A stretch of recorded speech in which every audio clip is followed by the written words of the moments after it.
आदेशम के नाम है। पहला, जब हम बात करते हैं, अगर वर्ड आ जाता है कहीं पर रिपोर्टेड स्पीच, या फिर और क्या कहते हैं इसको, डायरेक्ट। अब डायरेक्ट एंड डायरेक्ट स्पीच होती क्या है? Direct when I am communicating to you people directly, that is जब डायरेक्ट कम्युनिकेशन होगी, that is called direct speech. और जब हम उसी कम्युनिकेशन को किसी तीसरे को बताएंगे, that becomes indirect speech. Here I the speaker, you the listener, and we are talking about the third person who is not present over here। और जब आप इस डायरेक्ट को इनडायरेक्ट में कन्वर्ट करोगे तो वहां पे you will be the speaker, change हो जाएगा ना, क्योंकि यहाँ तो मैं बोल रही हूँ, वहां बोलने के लिए मैं नहीं होंगी, वहां आप स्पीकर हो जाओगे और जो थर्ड पर्सन को बताओगे आप, वो लिसनर हो जाएगा, और फिर मैं थर्ड पर्सन बन जाऊंगी क्योंकि मेरे बारे में बताओगे। ठीक है, ये पहला चेंज हुआ। तो पहला चेंज क्या हुआ? प्रोनाउन। दूसरा चेंज, अभी जो हमारी डायरेक्ट स्पीच चल रही है, ये चल रही है प्रेजेंट टेंस में, जो भी काम चल रहा होता है दैट इज प्रेजेंट टेंस। लेकिन अब जब आप ये मेरी डायरेक्ट स्पीच को जब इनडायरेक्ट करके किसी के सामने प्रेजेंट करोगे तो वो क्या हो जाएगा? ये वाला टाइम क्या हो जाएगा? पास्ट। तो दूसरा टेंस चेंज किस में आया? टेंस में। अब ऑब्वियस सी बात है, जब टेंस में चेंज आ गया तो एडवर्ब ऑफ टाइम जो होगी, क्योंकि टाइम चेंज हुआ, प्रेजेंट पास्ट में चला गया, तो तीसरा चेंज आएगा adverb of time. Adverb of time मतलब जैसे कि नाउ देन में हो जाएगा, दिस दैट में हो जाएगा, दीज दोस में हो जाएगा। ठीक है, और इसके अलावा today that day, tonight that night, yesterday previous day, the last day, tomorrow coming, next, उसमें चेंज हो जाएगा।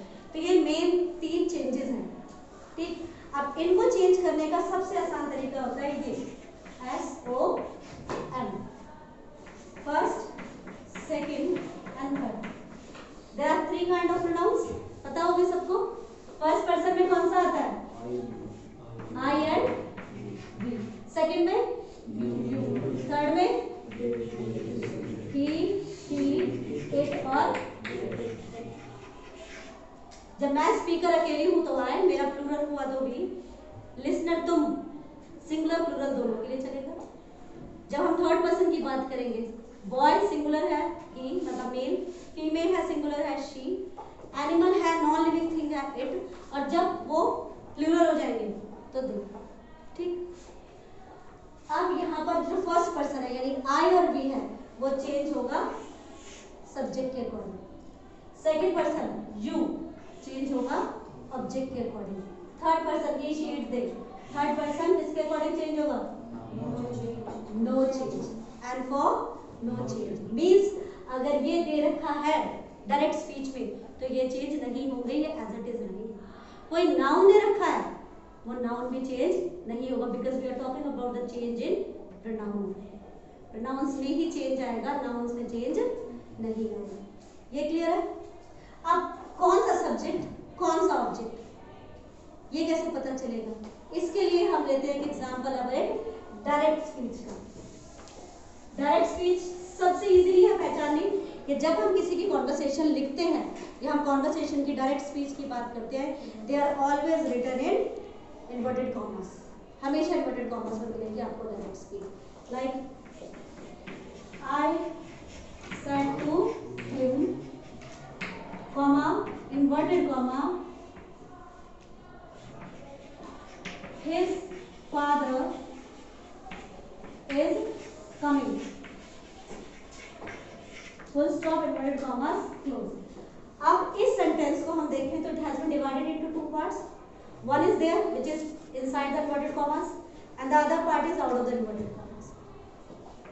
इसको चेंज करने के अलग रूल हैं और ये जो स्पीच होगी इसको चेंज करने के अलग रूल हैं। दिस जो कि इन्वर्टेड कॉमर्स से बाहर है, this is called reporting verb, और ये जो इन्वर्टेड कॉमर्स में होती है ये कहलाती है रिपोर्टेड स्पीच। अब यहाँ हमने जो सब्जेक्ट ऑब्जेक्ट की बात की है वो हमने रिपोर्टिंग वर्ब के सब्जेक्ट ऑब्जेक्ट की बात। What is the subject here? I said to में सब्जेक्ट क्या है? ऑब्जेक्ट क्या है? और वर्ब क्या है? और टू क्या है? टू क्या है? टू क्या होता है?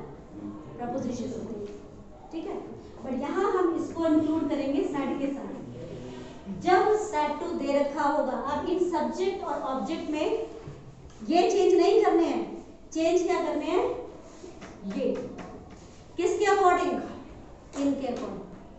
तो यहाँ आएगा आई आ जाएगा, हिम का हिम आ जाएगा। अब सेट टू है, पास्ट फॉर्म होती है सेट, इसकी प्रेजेंट फॉर्म क्या होती है, तो अगर हम सेट टू दे रखा है तो हम इसको पास्ट में ही चेंज करेंगे। सेट टू चेंज हो जाएगा किसमें, टोल्ड। अगर टू यानी एड्रेसिंग वाला आगे ऑब्जेक्ट दे रखा है तभी दे चेंज होगा ये।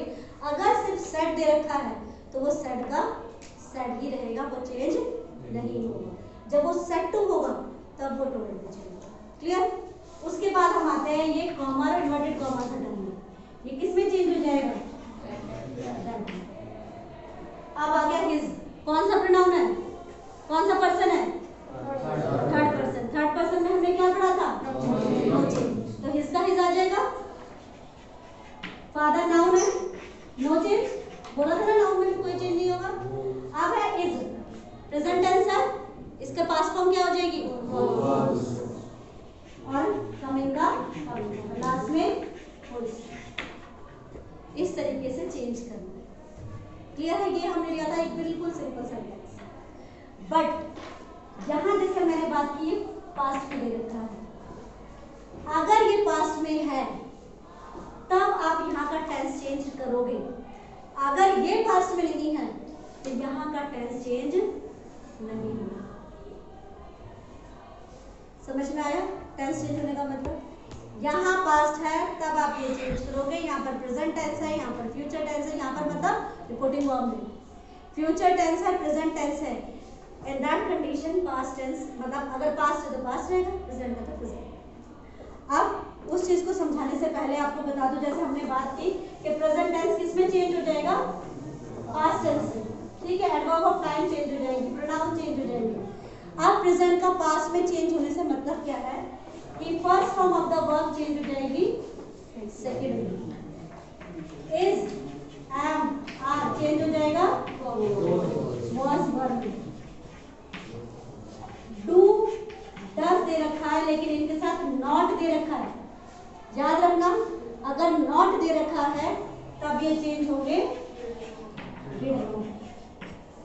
ठीक, फिर आ जाते हैं हम हैज या फिर हैव दे रखा है तो यहाँ क्या हो जाएगा, मैं मेन वर्ब कहीं भी नहीं लिख रही हूँ, यानी कि मेन वर्ब आप चेंज नहीं करोगे इन कंडीशंस में, आपने सिर्फ हेल्पिंग वर्ब चेंज करनी है।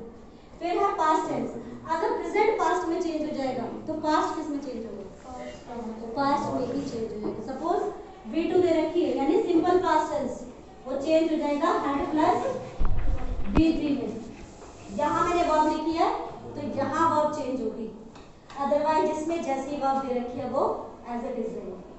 V2 had plus third form में। अगर डिड नॉट दे रखा है तो वो किसमें चेंज हो जाएगा, had not plus third form.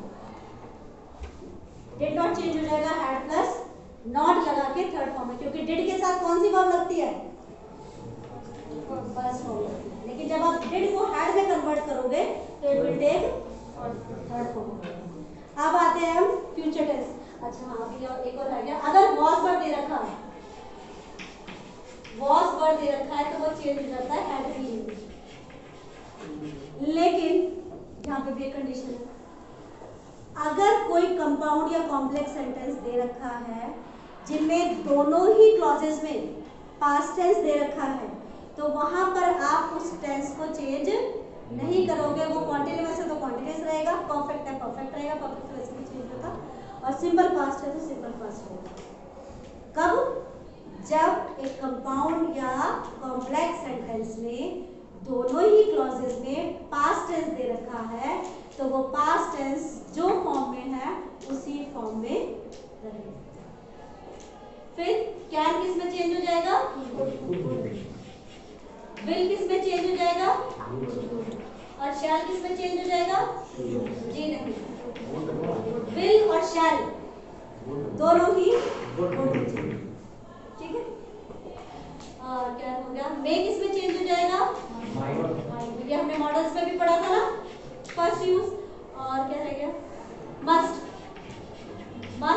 जाएगा had to में।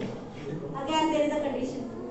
अगर मस्ट कोई नेसेसिटी नहीं है तो कोई ऐसी चीज थी, कोई ऐसी बात कही गई है जिसमें हम टेंस चेंज कर सकते हैं कि अभी वो उस टाइम की नेसेसिटी थी, अभी टाइम की नेसेसिटी नहीं है, वहां हम हैड टू लगाएंगे। अदरवाइज मस्ट विल नॉट, ये भी सेम है। टेंस का चेंज आ गया समझ में? डू डज हो जाएगा डिड में अगर नॉट दे रखा है, और नहीं नॉट दे रखा होगा वो भी बताती। पहले बताओ ये क्लियर है सारा? प्रोनाउन का क्लियर हो गया S1 वाला? किसी को डाउट है तो पूछो। नहीं है। अब बात करते हैं कि हमने नॉट दे रखा है, ये कंडीशन लगा दी। अब इन केस नॉट नहीं दे रखा है तो डू और डज। अब उससे पहले तुम मुझे ये बताओ कि डू और डज यूज क्यों किया जाता है इस सेंटेंस में? कहां पर रिक्वायरमेंट होती है डू और डज की? Question formation. गुड। या फिर इसको कौन सा क्वेश्चन हो, सिंपल प्रेजेंट टेंस का क्वेश्चन है या सिंपल प्रेजेंट टेंस का नेगेटिव सेंटेंस बनाना। नेगेटिव की बात हमने कर ली। अब जब मैंने ये लिखा था यहाँ सबसे ऊपर की भी तो किया जाता है। हाँ? सिर्फ क्वेश्चन में थोड़ी यूज करते हैं। अगर मेन वर्ब की तरह यूज करते हो डू और डज वो अलग चीज हो जाती है। हम यहाँ एज हेल्पिंग वर्ब देखते हैं। मैंने पहले आपको बताया था V1 V2 में चेंज हो जाती है, यानी कि जो सिंपल प्रेजेंट टेंस है वो सिंपल पास्ट में चेंज हो जाता है। और पास्ट में हम कौन सी फॉर्म लगाते हैं? सेकंड। अब डू और डज को तो हमने डिड नॉट कर लिया because it is required to use did in simple past to make negative sentences. जब हम डू और डज को लाइक क्वेश्चन है do you like me, question mark उसमें देते हैं। I said to him, I said to him, do you like me? It's a question. अब यहाँ पहले बताओ क्वेश्चन मार्क है तो सेड टू किसमें चेंज हो जाएगा? क्योंकि जब हम कोई सवाल पूछते हैं बताते नहीं है ना, तो he asked me।